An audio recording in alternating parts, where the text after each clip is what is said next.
3 plus 5 does not only equal 8, but is also the name of the latest from cult classic Japanese experimental rock group Melt Banana. This is their first full-length project in over 10 years. Their last album, Fetch, was their most well-known by far, and to date my only other experience I have with the group.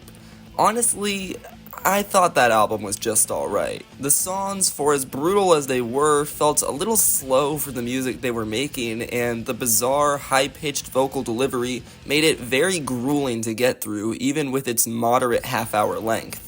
With my minimal and middle-of-the-road exposure to the group, I was definitely not hyping up 3 plus 5 like some others were. However, having heard it, this is one of the most absurd, high-octane, and generally exciting albums in any genre I have heard this year. The increased intensity from Fetch to this album is instantly apparent from the opening track Code. This track has intense feedback and screeching sounds as a welcome before the vocals chip in a style more akin to a guitar solo than regular singing.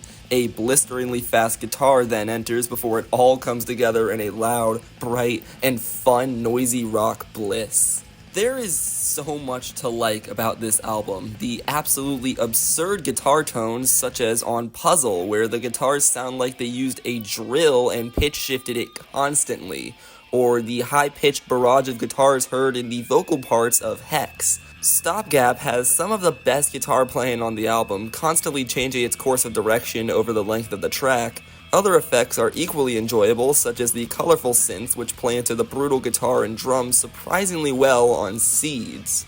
The intensely compressed and pitch-shifted electric drum sounds on Flipside makes for a really natural addition to the track.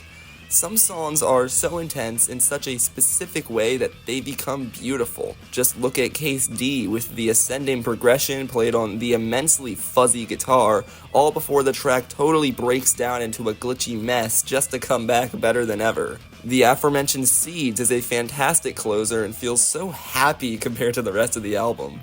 There's a whole other level of fun just trying to figure out what the hell is being said on the album. Yasuko Onoki's vocals are absurd. I have mentioned the bizarre flow of singing which goes on throughout the track Code, which is so quick and snappy. For a minute I thought it was a vocal program like a Vocaloid.